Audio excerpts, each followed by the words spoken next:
Assalamu alaikum guys, and welcome back to the Hussain Family Vlogs.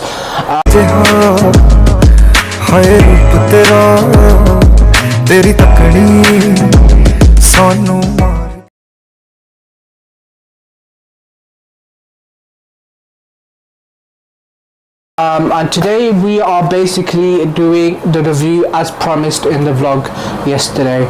So if you haven't already, go and check out that vlog of us coming back to the UK.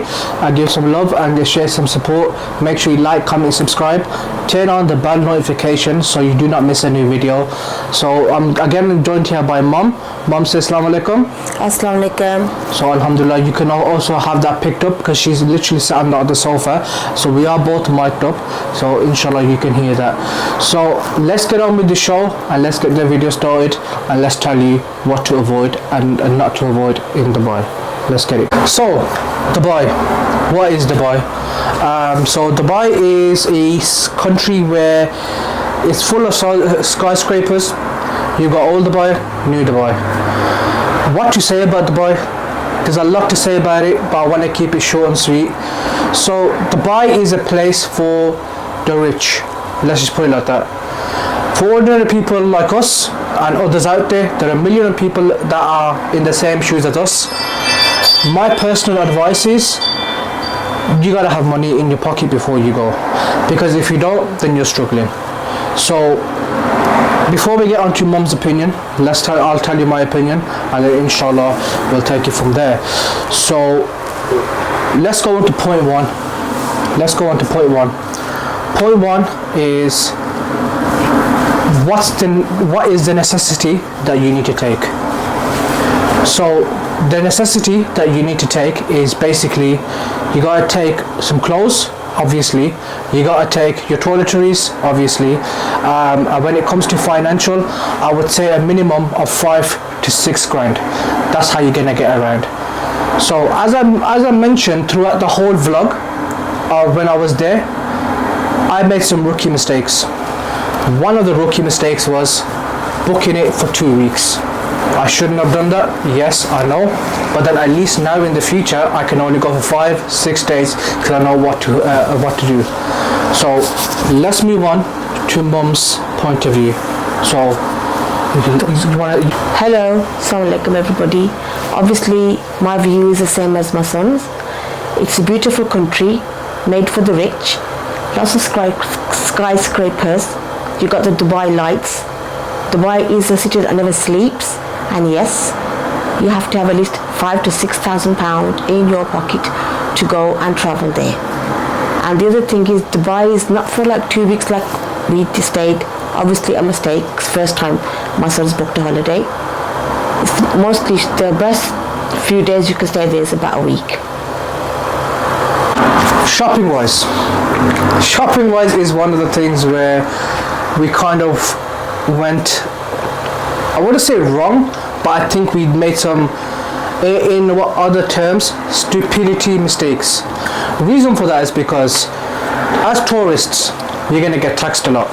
So there's a pro and a con with that. So the pro is no matter how much times you get taxed, the moment you go back to your country or wherever you have come from, you can get that back. So if I'm not mistaken, it's around about 5%, 5 to 6%. So depending on what you buy as well, anything above 600 to 700 dirhams, you will get taxed 100%, no matter what. So as you probably seen in the vlogs, we bought some expensive purchases, but not to the extent where where it was going to be over £1 million, over £1,000. No, nothing like that. So as you know, I bought myself a laptop, we bought fragrances and so on. Yes, we was taxed for that, but the pro was we got that back. Alhamdulillah, alhamdulillah, alhamdulillah. That's one thing I like about Dubai. Second thing is you need to avoid getting obviously attracted to the wrong type of people over there, because there are people over there that would keep on dragging you back just for the same thing. And the one thing I've noticed, they're obsessed with the kunafa bars. Personally, to me, I don't like kunafa bars. Don't know about the rest of you guys, but yeah, it is what it is. So one thing I did really love is If you went to the old Dubai, you could bargain with them. You can get anything. So this is how, you know, Dubai is. Dubai is full of a lot of adventures. You can get a lot of things. There's a lot of tourist attractions. For example, Ain Dubai, Dubai Frame, Future Museum, and so on. One thing, I must add, if you don't mind splashing the money, by all means, that's your personal opinion. Never go to the Burj Khalifa. It's not what it seems. Why? Because my uncle and my cousin, who have been there for the past 17-18 years, they've said Burj Khalifa has now turned into apartments or offices and so on. If you're willing to pay, if I'm not mistaken, probably from the top of my head, if you're willing to pay maybe £400-500, maybe less, then you can go to the top, by all means. But what are you really gonna get? You would get the same view that you would get from the Burj Khalifa at the view of the Palm for less, realistically, because the view of the Palm for two people was about roughly £45. So it wasn't £45 each, £45 altogether. So realistically, you're going to the Burj Khalifa, you're paying a certain amount of money just to see the same view, when you can do that with the Palm of the Mall, so the Palm of the View or the Ain Dubai. So the choice is yours. So let's hear Mom's opinion now, and enjoy it. Views are very much the same as my son's. Yes, it's very expensive, and Burj Khalifa really isn't worth it. It's whatever my son said, I have to agree with him 100%. It is an expensive place to live, and it's for the rich, not for average working class people like us. And yet there are places you can go to which you pay less money and you can enjoy Dubai the same way. In my opinion, for me, I prefer the old Dubai. I thought that was very nice. Got the proper history about Dubai. I heard a lot about it, a lot of stories from my nephew. He's been there with his dad. Well, the whole family was there for about 17 years. He's still there working with his dad. And yeah, I prefer the old Dubai. New Dubai, it's not for me. Thank you. So moving on to the hotel, guys. Let's talk about the hotel. Hotel atmosphere was nice. It was cozy for myself. It wasn't just a hotel. It was a studio apartment. So you had your own kitchen, you had your own washing machine, your own toilet, your own bathroom, as expected. The staff over there were very nice as well. So I did like the staff on the counter, and I also like the staff at the gift shop as well. Them guys really look after they really looked after us. So if you are watching, big shout out to you guys. So moving on to the pool. I really like the swimming pool because it was something that I used to go to every day. I used to spend like a minimum about an hour, maybe an hour and a half in there. I did like the beach chairs that they had. That was a really nice touch as well, and it had a really good, I had a very good view from the hotel room. But the only thing that I kind of got put off was from the restaurant and the barber shop. Why from the restaurant? So the restaurant, right, as a restaurant, if you're going to be going inside the restaurant and they have a menu, every single thing that we asked for, sorry, we don't have it. Sorry, we don't have the materials. Sorry, we don't have the ingredients. Sorry? So you're a restaurant, but you don't want to, or you can't get the ingredients. Sounds about right, doesn't it? But at that point on, I just said to my mom, either we get something from the outside or we cook ourselves. To which we did both. More cook ourselves than we did get from outside. Moving on to the barbershop. The barbershop, when I went to go get my haircut, I was charged 90 dirhams, which is right, which is equivalent to about 16-17 pounds. But they also did a facial on me, to which I did not consent to. They were charging me 460 dirhams. Now, if I'm not mistaken, that's around about 100 to 120, 30, something like that. Wow. Yeah, something around that. I may be wrong. It could be less than 100. It could be above 100. I gotta do my math on that. 460 dirhams. Yeah. That's expensive. Just for a facial. Yeah, just for a facial. Crazy. So I said to them, look, I did not consent to this. I'm not gonna pay that. To that, he was okay. He understood that obviously it's the first time there. Maybe it was a language barrier. I did not argue about it. I just said, you know what? I don't have the money. I didn't agree to it. Here's my 90 dirhams. Take it or leave it. So he took the 90 and bada boom, Bob's your uncle. Let's hear Mum's side about what she thought about the hotel. Right, my view on the hotel. Marina Park View Studio Apartments. Yes, nice hotel. Correction, I gotta say Marina View Hotel. Sorry, Marina View Hotel. My mistake. Nice hotel. Staff were very nice. The hotel was in very good condition. Obviously, in our bedrooms, right, we had our own little kitchen. We had a washing machine. We got a fridge. We got a freezer. Literally the basics that you need to cook. The thing that I didn't like was the food. It was included with free breakfast. I think we must have just gone the one day.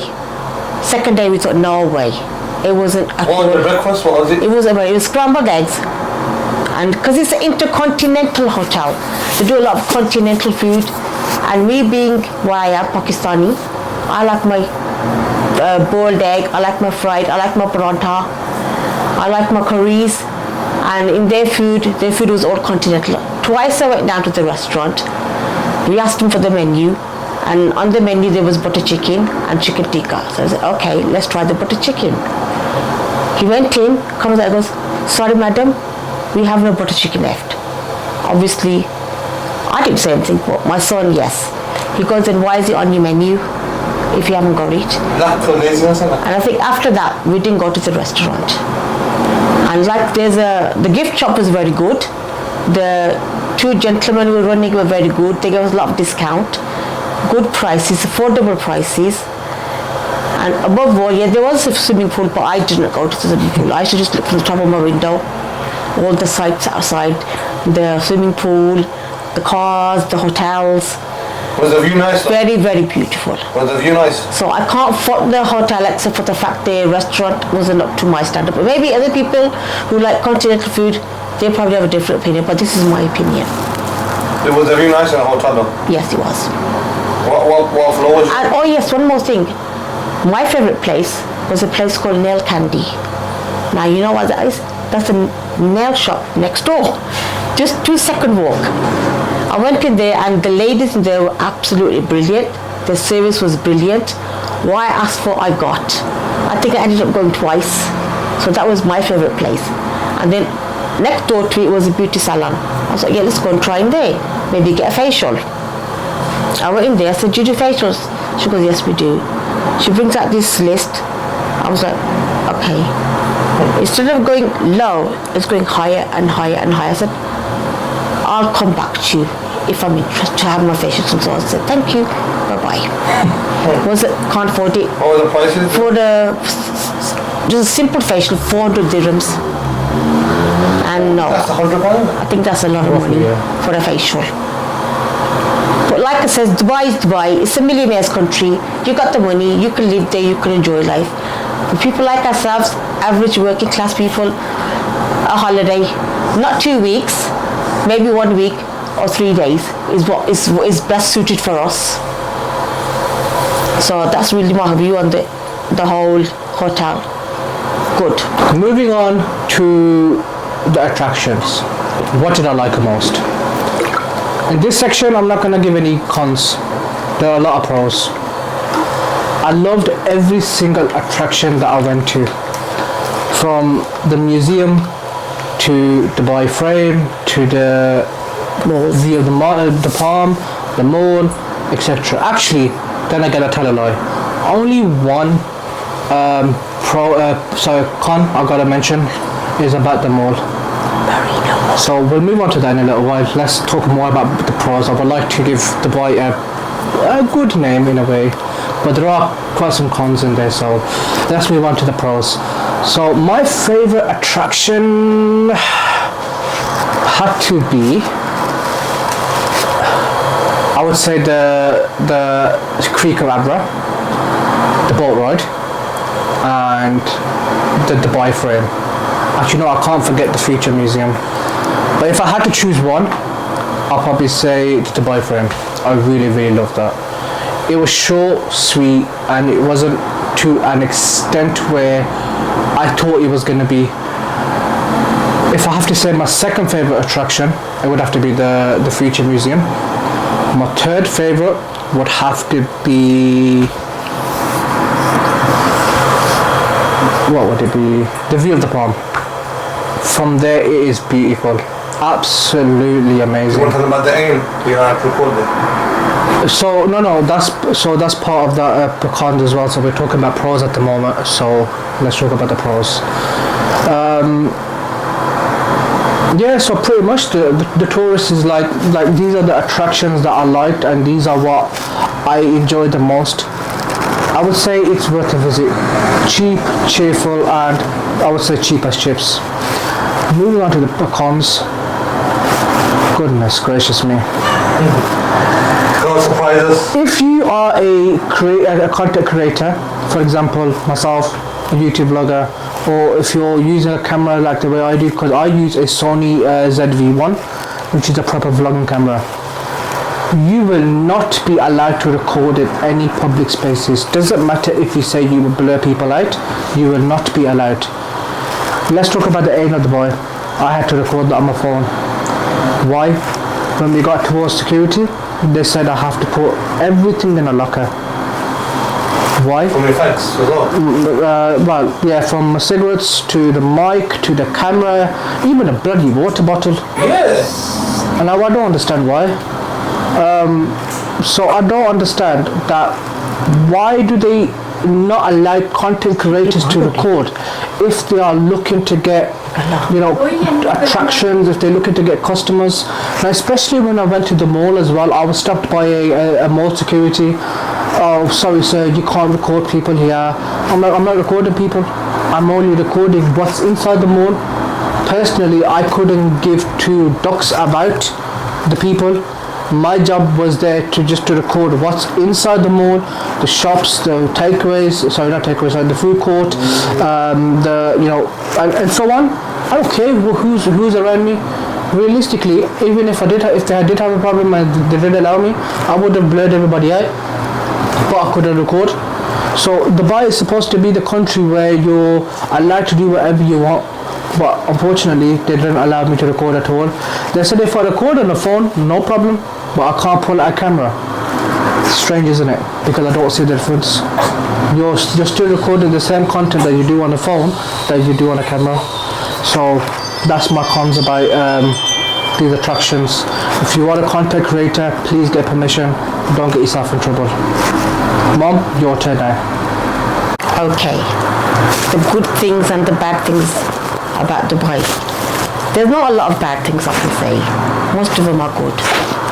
Obviously, when you go to these malls, you were not allowed to film because of security reasons. And we did approach the security guards to ask about this, and they got that we don't allow recording because people don't like to come into the camera. But we did explain to them that we're not filming the people, we're just filming the shops in the mall and what the mall's like. But obviously we lost that conversation, competition with them. They said no, you can't. So whatever my son recorded was on his phone, but we still got some good pictures and good movies out of it. So for me, videos, for me, my favorite would have to be the old Dubai, only because it's part of Dubai's heritage, history, how it was, and the shops down there, for me personally, were probably the best because all the prices were affordable prices. Some items were 10 dirhams, some were 20 dirhams. That's where I did most of my shopping because I couldn't afford to do it in the actual new Dubai because it's too expensive. So for me it was all nice except for the security guards about not letting us film. But there is one thing that I did make a big issue out of. We went on the boat with my son. This was night time. It started off good, I enjoyed it, and then I don't know where he was taking it, but it looked like it was going further and further, and then the water, obviously the waves were getting higher, and I was just freaked out. Mom was thrown her because she thought Joe's coming out. It's funny, but each time I see things like water, I'm thinking, there's going to be a shark coming. To be truthful, I did ask the boatman as well, is there any sharks in there? He started to laugh. So that's what I'm saying. So- it was too much of these But- fishing ones. It was nice, and then after that we went on a boat ride to, was it the Crete, Yeah. to get to the souks. I enjoyed that because it was only small, and the water was calm. So for me it was all good, except for that one thing. I can't fault it in any way. So for me it's all good. That's all I can say. Thank you. Okay, so Mama Bear's done from her side of reviews. Now it's to focus on me. So I'm gonna start to wrap up the vlog. I don't want to make it too long, as I stated in the beginning. Everything that we have done a review about, alhamdulillah, there was pros and cons. Now I'm not saying that you're not going to get them everywhere. You are. There will always be a pro and a con anywhere you go. Now Dubai for me is the first time I went. Would I go again? Yes, no, yes, no, yes. $5 grand in your pocket. Yes, I would go. Would I still go for the amount of 2 weeks? Yes, no, yes, no. Never. As I said, a lot of rookie mistakes happened, and I know now personally where to go, what not to do, what to bring, and how much to bring. How long would I go for? 5 to 7 days, maybe less than that. Would I still go out and purchase the things that I purchased now? Yes. Yes, no, maybe. Because there are things that I wanted to go for, the fragrances for example. If I ever needed to go back, happy days. I'm wearing one of Yusuf Boy's fragrances on right now. Top tier. Absolutely to the max, and I can still smell it now. And I wore this on at 10 o'clock in the morning, which is now currently 7 o'clock in the evening. Absolutely phenomenal. That I will 100% go back for. Now, what I would recommend to you guys is to go for less days. Have about a few thousands in your pocket. Avoid things like, for example, tourist tax. I mean, even though you can get that You have back. to get that back anyways. Everything is actually, yeah, paid for it. Yes, I know. This is my vlog. Thank you very much. I was telling you. This is my vlog. Thank you very much. So, I would say, be prepared. Take a minimum between £5,000 to £6,000 and go for less days. And if you're a content creator, always make sure you get permission. So that was my review about Dubai. Now, overall, I would say Dubai is an amazing country. It's beautiful. I love the skyscrapers there. I love the lights. I love the nightlife. But it's just too pricey. So, guys, I'm gonna love you, leave you. Let's wrap it up like that. And inshallah, I'll see you on the next one. Until When the then, next vlog then? soon, inshallah. So. Well, UK ones then? So let's wrap up today's vlog. So other than that, guys, I'm gonna love you, leave you. Assalamu alaikum So when is wa the next vlog then? rahmatullahi wa barakatuh. हाय रूप तेरा तेरी तकड़ी सानू मार गई वो नूर